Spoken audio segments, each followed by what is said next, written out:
Assalamualaikum warahmatullahi wabarakatuh. Kami dari kelompok 1 dengan saya Regita Amanda Putri dan rekan saya Krista Widiatama.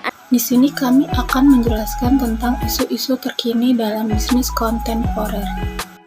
Tujuan pembelajarannya yaitu yang pertama, apa yang dimaksud dengan bisnis, kedua, faktor-faktor produksi, ketiga, sistem perusahaan swasta, keempat, 6 periode sejarah bisnis, kelima, jelaskan bagaimana mengatakan tenaga bisnis dan sifat pekerjaan itu sendiri berubah, keenam, mengidentifikasi dan atribut yang dibutuhkan untuk abad ke-21, terakhir ketujuh, garis besar karakteristik yang membuat suatu perusahaan dikagumi. Apa yang dimaksud dengan bisnis? Bisnis mencakup segala kegiatan dan usaha untuk mendapatkan keuntungan yang menyediakan barang dan jasa yang diperlukan dalam suatu sistem ekonomi. Keuntungan atau profit adalah imbalan bagi pelaku bisnis yang mengambil resiko dalam memadukan manusia, teknologi, dan informasi untuk menciptakan dan memasarkan barang serta jasa sebagai pemenuhan kebutuhan. Organisasi nirlaba. Organisasi nirlaba adalah organisasi bisnis yang tujuan utamanya bukan untuk mengembalikan keuntungan kepada pemilik mereka. Organisasi-organisasi ini berperan penting di masyarakat dengan menempatkan pelayanan publik di atas keuntungan. Meski penting untuk dipahami bahwa organisasi ini perlu mengumpulkan dana agar dapat beroperasi dan mencapai tujuan sosial mereka. Faktor-faktor produksi. Yang pertama, sumber daya alam, kedua, modal, ketiga, sumber daya manusia, keempat, wirausaha atau wira swasta. Hak-hak dasar dalam sistem perusahaan swasta. Yang pertama, kepentingan pribadi, kedua, keuntungan, ketiga, kompetensi, keempat, kebebasan memilih. Kewirausahaan.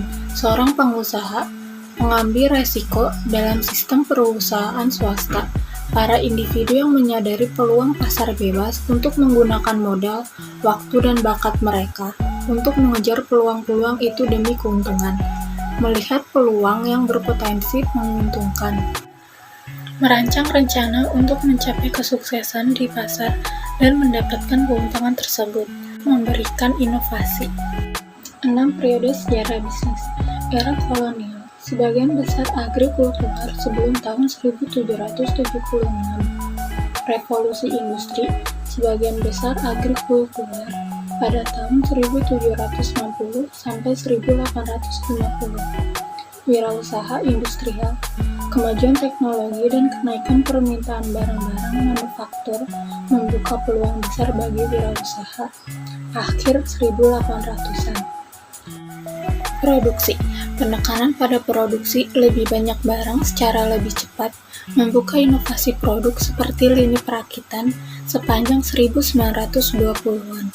Pemasaran, orientasi konsumen, upaya untuk memahami serta memuaskan kebutuhan dan selera kelompok konsumen sejak 1950-an. Hubungan, manfaat diraih dari hubungan yang mendalam dan berkelanjutan dengan individu konsumen, pegawai, pemasok, dan perusahaan lainnya dimulai sejak 1990-an. Mengelola hubungan melalui teknologi. Manajemen hubungan, kumpulan aktivitas yang membangun dan memelihara ikatan yang berkelanjutan dan saling menguntungkan dengan konsumen dan pihak-pihak lain. Manajemen hubungan tergantung dengan teknologi. Aliansi dan kemitraan strategis. Kemitraan adalah afiliasi antara dua atau lebih perusahaan yang saling membantu untuk mencapai tujuan yang sama. Aliansi strategis adalah kemitraan yang dibentuk untuk menciptakan keunggulan kompetitif dalam bisnis yang terlibat. Tenaga kerja bisnis saat ini, pekerjaan berdedikasi yang dapat membina ikatan yang kuat dengan pelanggan, mampu produksi berkualitas tinggi, mampu bersaing di pasar global, cerdas serta teknis. Penuaan populasi dan penyusutan tenaga kerja AS. Pada tahun 2030 nanti, tenaga kerja AS berusia 65 tahun atau lebih akan mencapai jumlah 72 juta orang. Banyak anggota generasi baby boom, yaitu sejumlah orang yang lahir antara 1946 dan 1964 masih berada di puncak karir mereka.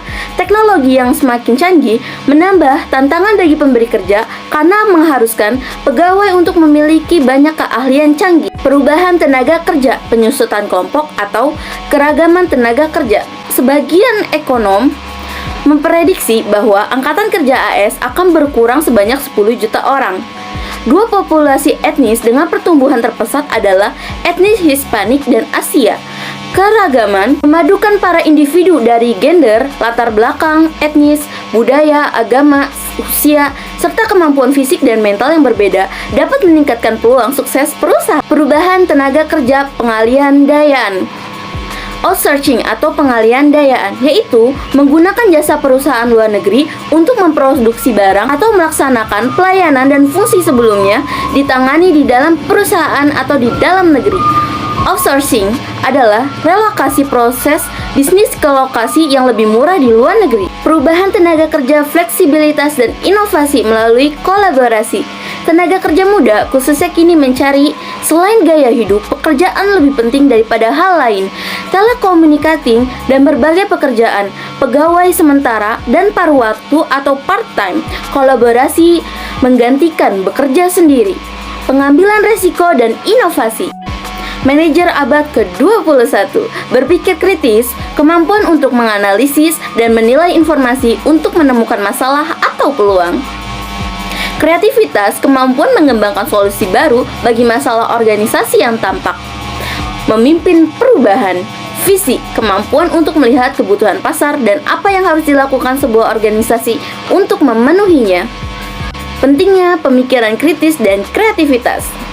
Berpikir kritis, kemampuan untuk menganalisis dan menilai informasi untuk menemukan masalah atau peluang. Kreativitas, kemampuan mengembangkan solusi baru bagi masalah organisasi yang tampak. Kemampuan untuk membawa perubahan, pandu karyawan dan organisasi melalui perubahan. Para manajer yang nyaman dengan keputusan pelik yang diperlukan dalam kondisi yang berubah-ubah. Faktor-faktor yang mengharuskan perusahaan berubah dapat muncul dari sumber eksternal dan internal. Apa yang membuat suatu perusahaan dikagumi? Keuntungan besar, pertumbuhan yang stabil, lingkungan kerja yang aman, pengambilan resiko dan inovasi, etika bisnis dan tanggung jawab sosial. Topik selanjutnya, teknologi baru, perubahan populasi, runtuhnya batas-batas global, mengubah wajah dunia dengan cepat, menjadikan hambatan global, perdagangan komunikasi, dan transparansi. Sekian dari kelompok kami, kurang lebihnya mohon maaf, semoga bermanfaat. Assalamualaikum warahmatullahi wabarakatuh.